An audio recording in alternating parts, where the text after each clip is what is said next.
ஐயா வணக்கம். நான் வந்து கொளத்தூர் தொகுதியில் நாம் தமிழ் கட்சியில் பொருளாளராக இருக்கேன். நேற்றைய தினம் வந்து முதல் அண்ணன்னு சொல்கிறேன், அப்புறமா போக ஒரு இது குறைச்சிடுவோம். அண்ணன் சுபவி அவர்கள் வந்து பேட்டி கொடுத்துருக்காரு. அதாவது அவங்க சகாக்களை வச்சுட்டு பேசியிருக்காரு. எல்லாமே அங்கே எலும்புக்காக அலையிற நாய்களை வச்சுட்டு பேசிகிட்டு இருக்காரு. அது என்னென்னா அவர் ஆனால் ஒரு விஷயத்த கரெக்டாக சொல்லிக்கிறார், தூக்கம் வரலன்னு இருக்காரு. அந்த வகையில் அண்ணன் வந்து இந்த மாதிரி திராவிட நாய்களுக்கு தூக்கத்தை கெடுத்திருக்காரு பாருங்க. அதே நமக்கு கிடைச்ச ஒரு முதல் வெற்றி. அந்த பாட்டுனாலங்கய்யா இல்லை, அந்த பாட்டு எப்படின்னு கேட்டிங்கனாக்கா, ஏற்கனவே அதிமுக மேடையில் எல்லா மேடையிலும் பாடப்பட்ட ஒரு பாட்டு தான். அப்போல்லாம் இவங்க காதில் வந்து கேட்கல. ஆனால் இதில் பாருங்கள், நம்ம வெற்றியை பாருங்கள். அவங்க அவ்வளோ போட்டு மேடம் போட்டு தமிழ்நாடு ஃபுல்லாக போடும்போதெல்லாம் இவங்க காதில் கேட்கல. நாம சொல்லும் போது தான் அவங்களுக்கு உரைச்சிக்குதுன்னா அப்போ பாருங்க, நம்ம வந்து முழு பாட்டு கூட போடல. இன்னும் முழு பாட்டு போட்டு இன்னும் நிறைய விஷயம் இருக்கு. அதில் ஒரு 4 வரியை தான் நம்ம தம்பி சாட்டு தருமுருங்க வந்து மேடையில் பாடியிருக்காரு. அது அவங்க அப்படியே கடந்து போயிருந்தா கூட நிறைய பேருக்கு தெரிஞ்சிருக்காது. அந்த விக்கிரவாண்டி கோவிலில் ஒரு நாம் தமிழ் கட்சி சேர்ந்த ஒரு சில தம்பிகள் மட்டும்தான் தெரிஞ்சிருக்கும். அந்த வகையில் அண்ணன் சுபவியும் திராவிட நாய்களுக்கும் நம்ம ஒரு நன்றி தெரிவிச்சுக்கணும். எப்படின்னாக்கா, இன்னைக்கு தமிழ்நாடு ஃபுல்லாவே ட்ரெண்டிங் பண்ணி விட்ட பெருமை வந்து அவங்களுக்கு தான். அதுவும் லண்டன் ஃபுல்லா இன்னும் கேட்டா எல்லாருடைய டியூனே வந்து காலர் டியூனே வந்து இன்னைக்கு அதுலதான் இருக்கு. அந்த வகையில நம்ம ரொம்ப பெருமைப்படுறோம். ஏன்னா அதிமுக அவ்வளவு பெரிய கட்சியாலேயே வந்து எட்டு போய் சேர்க்க முடியாத ஒரு விஷயத்த நாம கொண்டு போய் சேர்த்துக்கிறோம்னாக்கா அதே நமக்கு கிடைத்த மிகப்பெரிய வெற்றி தான். அதுக்கப்புறம் அவர் அண்ணனை பார்த்து நாயின்னு சொல்லியிருக்காரு. ஆனா இன்னொரு விஷயம் சொல்லியிருந்தாரு, சொல்லுங்க. சீமான் பேசினா கைத்தட்டுறதுக்கு 100 பேர் இருப்பாங்க, ஆனா கலைஞருக்காக வந்து கோடி கணக்குல இருப்பாங்க. ஒண்ணு சொல்லிக்கிறேன், கலைஞர் வந்து திமுகன்றது கலைஞர் ஆரம்பிச்ச கட்சி கிடையாது. அண்ணா வந்து உயிரை கொடுத்து ஊர் ஊரா பேசி அந்த கட்சியை தொடங்கி வளர்த்தவர். அந்த கட்சியை வந்து நோகாம அது எந்த முறையில் அவர்கிட்ட இருந்து பறிச்சாங்க நிறைய விஷயம்லாம் சொல்லப்படுது. நான் அண்ணா இவங்க சாவடிச்சாங்க கூட ஒரு இது இருக்கு, அதில் போல இருந்தாலும் அந்த மாதிரி தான் வந்து அவர் பகுத்தறிவாளர் இருந்தார் அண்ணா. ஆனால் அவருக்கு பொடி போடுறது தவறுன்னு தெரியாமல் போச்சு. அந்த பெரிய பகுத்தறிவாளருக்கு என்னன்னா, பொடி போட்டால் இந்த மாதிரி நோய் வரும்னு தெரியாத ஒரு பகுத்தறிவாளராக அண்ணா வாழ்ந்திருக்காரு. ஒருவேளை இவங்க அந்த பொடியில் என்ன விஷம் கலந்து கொடுத்துட்டாங்களான்றதும் நமக்கு சரியா தெரியல. அதுக்கப்புறமா வந்து எவ்வளோ பேர் நெடுஞ்செடி அன்பழகா இவங்கெல்லாம் இருந்து போவது கூட இவருடைய அராஜகத்தாலையும் இவருடைய இந்த சுயநலத்தாலையும் நயவஞ்சகத்தாலையும் தான் இவர் அன்னைக்கு திமுக தலைவரானார். எம்ஜிஆரை கைக்குள்ள வச்சுட்டு அந்த அவ்வளோ பெரிய ஆட்கள் அன்பழகன் கிட்ட போயிருந்தா கூட நாடு நல்லா இருந்திருக்கும். நெடுஞ்செழியன் கிட்ட போயிருந்தா கூட நல்லா இருந்திருக்கும். அவங்களாம் நல்லவங்க. அவங்களெல்லாம் வந்து சீரழிச்சுட்டு பின்தள்ளிட்டு இவர் வந்து முன்னுக்கு வந்த கதை வந்து இப்போ உள்ள திமுகன்னு தெரியும், அன்னைக்கு உள்ள திமுகன்னு தெரியும். இந்த மாதிரி இவர் தொடக்கமே நயவஞ்சகம் தான், புரியுதுங்களா? அதுல வந்து திமுக கைப்பற்றினதால இன்னும் 100 1000 பேரா கோடி பேர் சாவாங்க. அப்ப கூட கோடி பேர் வாழ வைப்பாங்க சொல்லலை.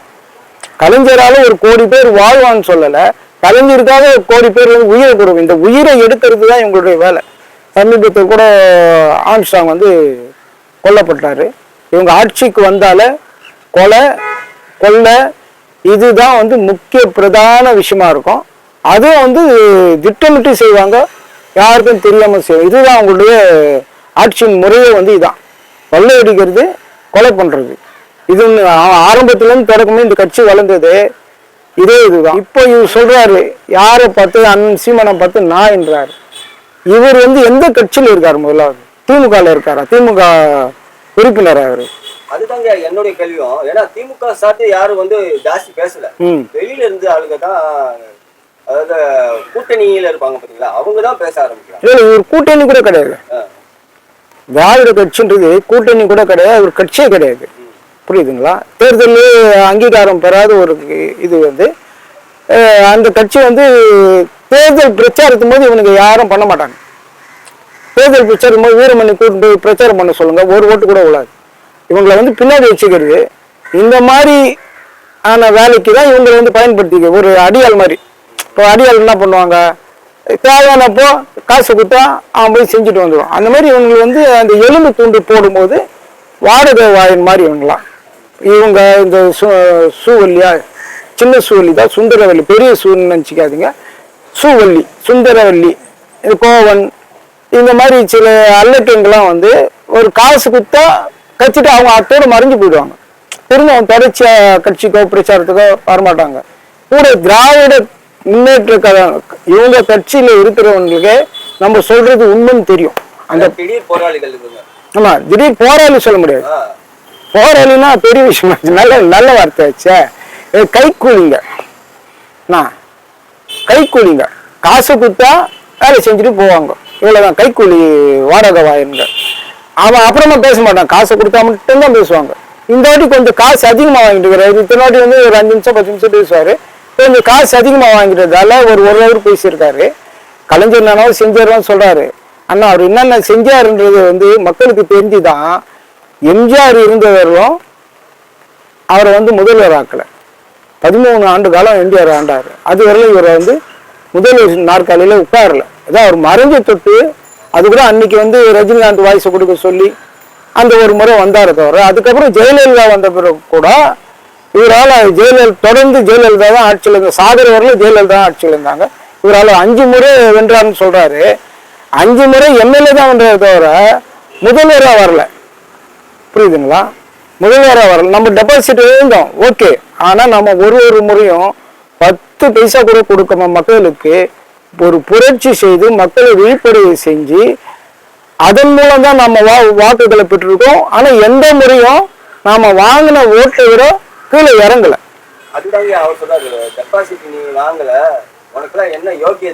அவங்க தனியா நிக்க சொல்லுங்க. ஸ்டாலினுக்கு இவ்வளவு பெரிய கட்சி, நாங்க இவ்வளவு முறை ஜெயிச்சோம் இதெல்லாம் சொல்றாங்க இல்லையா, தைரியம் இருந்தா வர சட்டமன்ற தேர்தலில் கூட தனியா நிக்க சொல்லுங்க. ஸ்டாலினை வந்து எந்த கட்சியும் நான் கூட்டணி கேட்டேன், நாங்க தனியா நிக்கிறோம்ல, தனியா நின்று தானே நாங்க டெபாசிட் இருக்கோம், கூட்டணி வச்சு டெபாசிட் இருக்கல. நீங்க தனியா நில்லுங்க, நாங்களும் தனியா நிக்கிறோம். அப்ப யாருடைய இன்னைக்கு பார்த்தா திமுகவுக்கு 8% ஓட்டு கூட கிடையாது. இதான் உண்மை.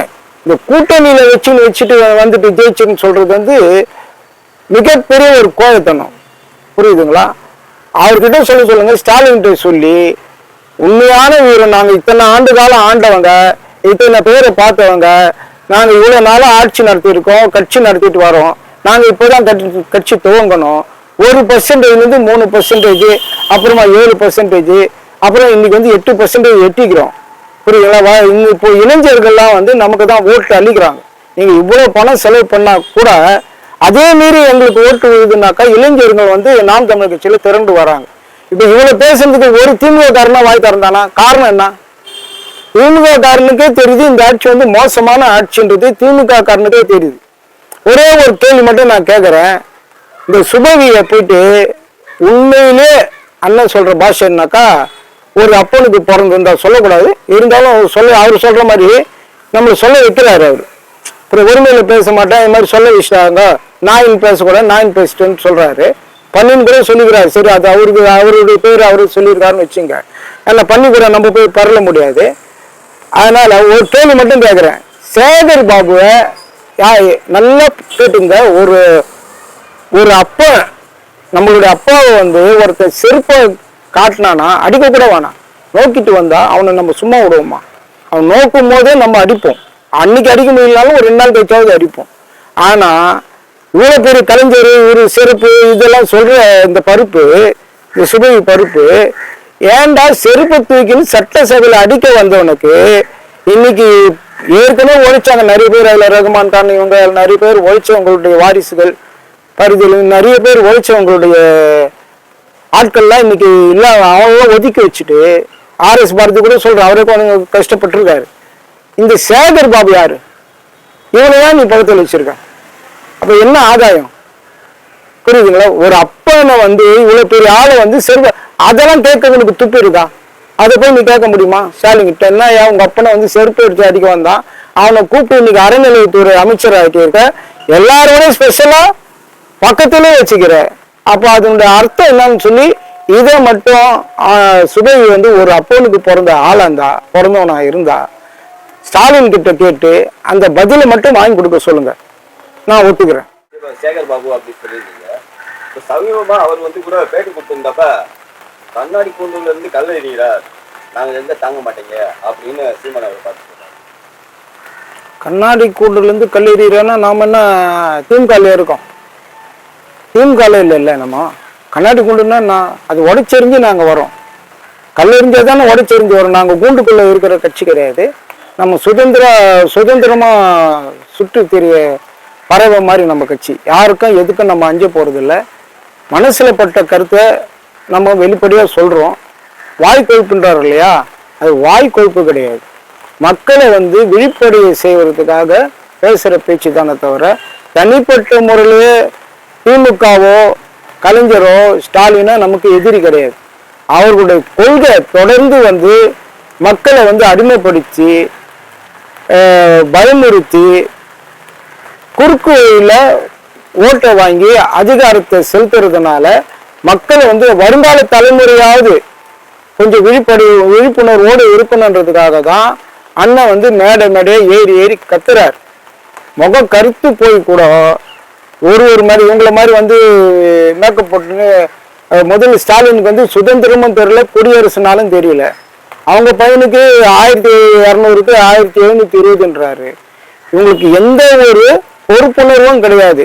ஏதோ அவங்க அப்பா ஸ்டாலினோட அப்பா கருணாநிதி கட்சி வந்து இவங்க கைக்கு வந்துட்டதால அதை வச்சு ஏதோ வந்து இவங்க வந்து வாய்க்கு வந்ததெல்லாம் சொல்லி அதிகாரத்தை வந்து துஷ்பிரயோகம் செஞ்சு ஆட்சிக்கு வந்தவங்க தான் தவிர நேர்மையான ஓட்டு கிடையாது. அப்படி வந்து நாங்கள் வாய் கொழுப்பு வந்து நல்லதுக்கு தான், மக்களை விழிப்பறிவு செய்யறதுக்கு தான் அண்ணன் வந்து கத்துறாரு.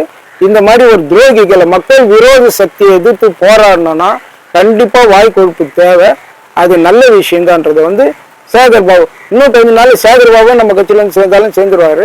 அதனால வந்து நம்ம அதை பத்தி கவலைப்பட வேண்டிய விஷயம் இல்லை. சீமான் அவருடைய உயரம் தெரியாம அவர் இருக்காரு அப்படிங்கிற மாதிரி ஒரு நக்கலான ஒரு பதில் சொல்லியிருக்காரு. சேகர் பாபுடைய உயரம் என்ன? அதிமுகல இருந்து ஜெயலலிதாவை ஆள் காட்டி செஞ்சதால் தான் அந்த அம்மாவுக்கு உணர்ந்து இவங்க வந்து விளக்குனாங்க. ஒரு கட்சியில வந்து இருந்து கட்சிக்கு போயிட்டு வெளியே வரலாம், ஆனா அந்த கட்சிக்கே ஒரு துரோகம் பண்ண ஒரு ஆள் தான் சேகர் பாபு. நாளைக்கு இந்த திமுகவை எந்த படுகொலையில் எடுத்துன்னு போவாருன்றது அவங்க திமுகல உள்ளவங்க வந்து உணரும் வரை இவர் திமுகல இருக்கலாம். புரியுதுங்களா? இன்னும் கேட்டோம்னா அந்த கட்சி கொடுத்த நல்லவங்களாலாம் வந்து பக்கத்தில் வைக்கிறதுனால அந்த கட்சி இப்போ தானே அழிஞ்சு வருது. இப்போ நம்ம வந்து டெபாசிட் வாங்கலன்றாங்க, நம்மளுடைய ஓட்டு சதவீதம் ஏறுது.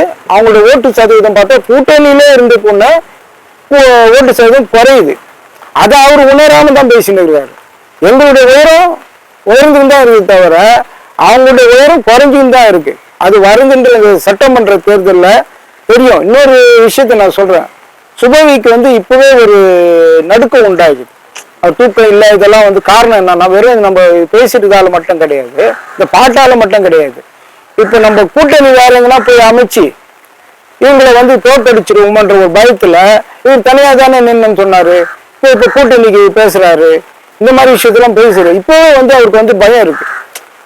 நம்ம வந்து தனியா நின்று நம்மளுடைய ஓட்டு சதவீதத்தை காட்டுறதுக்காகவும் நம்ம கட்சியை அங்கீகாரம் பெறணும். இன்னும் கூட நம்ம ஒரு 12% ஓட்டு 12லேருந்து 15% ஓட்டு வரணுன்றத முயற்சி பண்ணோம். ஆனா இந்த மிஷின் இருக்கிறவர்களும் உண்மையான ஓட்டை வந்து காட்டாது. இதில் நிறைய தில்லுமுள்ளு நடக்கிறதால உண்மையான ஓட்டை காட்டுறது இல்லை. இவங்க வந்து நம்ம வந்து கத்தி இல்லாம சண்டை போட்டுனே போய் கத்தி வச்சு சண்டை போட்டுக்கினே இருந்தாக்கா எத்தனை நாள் நம்ம கத்தி இல்லாம சண்டை போட முடியும்? சரியா, நீங்க அந்த ஓட்டு சண்டை சொல்றீங்கல்ல, அதாவது 5 பைசா கொடுக்காம இந்த ஓட்டு சதவீதம் ஏறி இருக்குன்னா அது ஒரு மகிழ்ச்சியான விஷயம் தானே? மகிழ்ச்சியான உண்மையான வெற்றி அதான். நம்ம ஒரு ஓட்டு நான் போன ஒரு ஓட்டம் 100 ஓட்டுக்கு சமம். ஒரு மக்கள் மனசை மாற்றி ஒரு ஓட்டு வாங்குறதுன்றது அவ்வளோ பெரிய விஷயம் கிடையாது. ஆனா நான் ஆண்டாண்டு காலமா நான் வந்து திமுக போட்டேன், அண்ணா திமுக தான் போட்டேன்றவங்களை மாற்றி ஒரு கொள்கையை சொல்லி நம்ம கொள்கையை சொல்லி தான் ஓட்டு கேட்குறோம். புரியுதுங்களா? நாங்கள் வந்தால் இவ்வளோ இலவசம் கொடுப்போம், இது கொடுப்போம், அது கொடுப்போம், மக்கள்கிட்ட ஆசை வார்த்தை காட்டி கூட நம்ம ஓட்டு வாங்கலை. தமிழ் தேசியத்தை முன்னிறுத்தி நாங்கள் ஆட்சிக்கு வந்தால் இந்த சுற்றுச்சூழல்ல இருந்து என்னென்ன திட்டம் கல்வியிலேருந்து மருத்துவத்துக்குலேருந்து மக்களுக்கு இலவசமாக கொடுப்போம், அதை தான் இலவசமாக கொடுப்போம், வேலை வாய்ப்பு கொடுப்போம், இப்படி சொல்லி தான் நம்ம வந்து ஓட்டு கேட்குறோமே தவிர நான் 1000 ரூபாய் கொடுப்பேன், 2000 ரூபாய் கொடுப்பேன், அவங்க 1000 ரூபாய்னா நாங்க 2000 ரூபாய் கொடுப்போம், இப்படி சொல்லி நாங்க ஓட்டுவாங்க. நமக்கு ஒவ்வொரு ஓட்டு இளைஞர்களுடைய ஓட்டு இது வளருமே தவிர இன்னைக்கு நிற்காது. ஆனா தேவைப்படும் அண்ணன் தான் முடிவு செய்யணும் இந்த கூட்டணி பத்தி. ஆனா இன்னும் அவர் சரியா கூட வாய் திறக்கல, அதுக்குள்ள இவங்க பயப்படுறாங்க, எங்க அதிமுகவோட கூட்டணி போயிடுவாங்களோ, அப்படி போனா நமக்கு நஷ்டமாயிடுச்சுன்ற ஒரு பய உணர்வு இப்பவே சுபவிக்கு வந்து அவருக்கு மட்டும் இல்ல, அது ஸ்டாலின்ல இருந்து எல்லாருக்குமே அந்த நடுக்கம் இருக்குதுன்றது இவர் மூலமா நமக்கு, ஏன்னா இவர் தான் வாடகை வாங்கி, ஆனா இவர் மூலமா நம்மளுக்கு தெரிய வருது. அவரு சொல்லிட்டாப்ல கண்ட நாயெல்லாம் வந்து இனி பேச அனுமதிக்க மாட்டோம் அப்படிங்கிறாங்க. என்ன பண்ணுவாரு இவரு? ஏன்னா உங்க கட்சியில சிவாஜி கிருஷ்ணமூர்த்தி இருக்கிறான், வெற்றி கொண்டான் பேசாத பேச்சா? ஜெயலலிதா அம்மாவை நம்ம 1000 கருத்து வேறுபாடு இருந்தாலும் ஜெயலலிதா ஒரு பெண் என்றும் பார்க்காம அவ்வளவு பச்சை பச்சையா பேசினவர் வெற்றி கொண்டான். தீப்பொறி ஆறுமுகம், இவனுக்கு 2 பேரும் பேசாத பேச்சு ஒன்றும் நம்ம அந்த அளவுக்கு கீழ்த்தனமா பேசல. அவங்களுடைய உண்மையை தான் சொல்றோம். இந்த பாட்டு கூட நாம எதுவும் இல்லை, அதிமுக அவங்க முகத்திரை கீழ்ச்சி பாடின பாட்டு. அப்போல்லாம் உங்களுக்கு சூடு சொன்னீங்க வரல, நாம பாடும்போது வருதுன்னாக்கா அது எந்த ஒரு நியாயம் தெரியல. அது வந்து ஒரு ஜாதி பிடிக்குது அப்படின்னு சொல்றாங்க.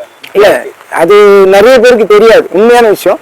ஒருத்தனை திட்டணும்னா கூட அதை சொல்லிதான் திட்டுவாங்க. சண்டால அப்படின்னு திட்டுறது வந்து இயற்கையான, இப்ப சாதாரண மக்கள் நடைமுறை வார்த்தை. அது சாதியா, ஏன்னா ஏகப்பட்ட சாதி இருக்கும்போது அது சாதியா என்னன்னு தெரியாது, புரியுதா? சண்டாலன்னா ஏதோ ஒரு அவனை திட்டுறதுக்காக உபயோகப்படுத்தின வார்த்தை தானே தவிர, அப்போ ஏன் இவ்வளவு நாள் பாடப்பட்ட போது ஏன் நீங்க வழக்கு போடல? யாரோ பாடினது நீங்க யாரோ பாடுறேன்னு கேட்கறேன். நாங்க என்ன கேட்கறேன், யாரோ பாடின எழுதி பாடினவங்க மேல அவங்க மேல வழக்கு போடாம நாங்க பாடும்போது எப்படி? இப்போ கண்ணதாசன் பாட்டு எழுதுறாருன்னா, டிஎம் சௌந்தரராஜன் பாட்டு பாடுறாருன்னா, டிஎம் சௌந்தரராஜன் சரி அவரு கூட பாடுறாரு, அந்த பாட்டை நான் ரோட்ல போறோம் பாடினா நீங்க கண்ணதாசன் மேலேயும் டிஎம் சௌந்தரராஜன் மேலேயும் போடுவீங்களா கேஸ்? இல்ல அந்த பாட்டை நான் பாடினதால கேஸ் போடுவீங்களா? இது வந்து அவங்க கட்சியில் இருக்கிறவங்களே ஸ்டாலினும் கலைஞர் கருணாநிதி கூட சரி இந்த வார்த்தையை நிறைய இடத்துல மந்த புத்திக்காரர்லாம் கூட பேசியிருக்காரு. அப்ப அதெல்லாம் எந்த வகையில நம்ம எடுத்துக்கிறது? மந்த புத்தினா என்ன? அப்ப இவங்களுக்கு மட்டும்தான் அறிவாளி, மற்றவங்களாம் மந்த புத்தியா? இப்படி கேள்வி கேட்கலாம் இல்லையா? அதனால வந்து இது வந்து பாட்டுல வர்றது இந்த வார்த்தை நடைமுறையில ஒருத்தவங்களை திட்டணும்ன்றதுக்கு உபயோகப்படுத்துற வார்த்தை தானே தவிர, இதுதான் நிறைய பேருக்கு தெரியும். இன்னைக்கு சொன்ன அந்த நீதிபதி சொன்ன பிறகுதான் இது இந்த அடிப்படையில் ஒரு சாதி இருக்குன்றது நிறைய பேருக்கு தெரியும். ஆனா நம்ம பாடினது சாதியை திட்டுறதுக்காக இதுக்கும் இல்லை, இன்னொருத்தவங்க பாடினதான் பாடணும். இவங்க வழக்கு போனோம்னா அது யார் எழுதுந்து யார் பாடினது, அது யார் உபயோகிச்சாங்களோ அவங்க கிட்ட தான் போய் இவங்க அதுக்கு அவங்களுக்கு தைரியம் கிடையாது, திராணி கிடையாது. அதனால வந்து நம்மள மாதிரி எளிய மக்கள் கிட்ட தான் வந்து இவங்க வழக்கு போடுறதும் பயமுறுத்துறதும், இது முழுக்க சாட்டை பெருமருவனை கைது பண்ணதுன்றது வந்து ஒரு பயமுறுத்தலை ஏற்படுத்துறதுக்காக தான் பண்ணதே தவிர வேற எந்த காரணமும் கிடையாது. ஆனா எடுத்துன்னு போயிட்டு வெளியே வந்து இப்போ வந்து அவங்க முகத்திரை வந்து கிழிக்கப்பட்டிருக்கு. இவங்களுடைய வேலையே என்னன்னா பயமுறுத்துறது. இல்லை இப்போ சொல்லிடுற பாருங்க, என்ன சொல்லிக்கிறேன், கண்ட நாயெல்லாம் இனி பேச நாங்கள் அனுமதிக்க மாட்டோம் அப்படின்னு சொல்லியிருக்கோம். அப்ப யாரு பேசணும்? நாங்க நாயின்னு அப்ப நீங்க யாரு? அந்த நாய்க்கு போடுற எலும்பு துண்டு தான் நீங்க, புரியுதா? எலும்பு துண்டுக்கு ஆசைப்படுறோம். அவன் யார் நாயோ அவனுக்கு தான் நாயின்னு பேச வரும், புரியுதுங்களா? நாம வந்து எப்படி கட்சி நடத்தி வரணும் இந்த கட்சியில இருக்கிறவங்களுக்கு தெரியும். ஒரு தொண்டனும் அவங்களால முடிஞ்ச பணத்தை போட்டுதான் இன்னும் வரையிலும் இந்த கட்சி வந்து வழி நடத்திட்டு வரப்படுது, புரியுதுங்களா? இன்னொன்னு சொல்ற, வெளிநாட்டுல இருந்து காசு வருதுன்றாரு. எங்க கட்சி உலகம் ஃபுல்லா இருக்குது. இப்ப உங்க கட்சியில அன்னைக்கு வந்து சின்ன இதெல்லாம் போட்டுட்டு தம்பிகளை நிதி திட்டாருங்க, நிதி வாங்கினீங்களா? அதெல்லாம் என்ன ஆகாது? அந்த நிதியை வாங்கி தானே இன்னைக்கு கோடீஸ்வரன் நீங்க. இங்க வந்து நம்ம கட்சி தொண்டர்கள் வந்து உலகம் முழுசா இருக்காங்க. உங்களுக்கு வந்து தமிழ்நாடு மட்டும்தான். உலகம் முழுசா இருக்கிறதால அவங்களால முடிஞ்ச நிதியை வந்து கொடுக்குறாங்க. கோடிக்கணக்கில் கொடுக்கல, ஒரு 1000 ரூபாய் 2000 ரூபான்றது வந்து அவங்க வந்து கொடுக்குறாங்க. இது வந்து கட்சிக்காக கட்சி மேல பற்று வச்சுதான் கொடுக்குறாங்களே தவிர இதனால இவங்க ஏன் வயிறு எறிகிறாங்க? அப்ப நான் யாரும் காசு கொடுக்கக்கூடாது, கட்சி நான் பழைய மாதிரி ஜோல்னா பைய மாட்டிங்கன்னு கிழிஞ்சு போன செருப்பை தைச்சிட்டு என்ன தாடி வச்சுக்கின்னு ஒரு பேனா வச்சுக்கின்னு ஒரு இது வச்சுக்கின்னு நம்ம போகணும் தமிழ் தேசியம்னா இதுதான் நடைமுறையா? நம்ம வளரவே கூடாதா? இன்னைக்குள்ள உலகத்துல வந்து சாதாரண கட்சி வச்சுக்கிறோம். ஏன் அவ்வளோ அவங்களுடைய அமைச்சருங்க கவுன்சிலருங்களாம் எப்படி இருக்கிறாங்க பார்க்க சொல்லுங்க. நேற்று வரைக்கும் ஒன்றும் இல்லாமல் இருப்பாங்க. கவுன்சிலர் ஆனோன்னா அவங்க பாருங்க ஒரு 6 மாசத்துல அவங்களுடைய நிலைமை எப்படி மாறும். அப்படி இருக்கும் நாம வந்து நேர்மை தான் போறோன்றது மக்களுக்கு தெரியும், தொண்டர்களுக்கு தெரியும், இந்த கட்சியில உள்ளவங்களுக்கு தெரியும். அதனாலதான் நம்ம வளர்ந்துட்டு வரோம்.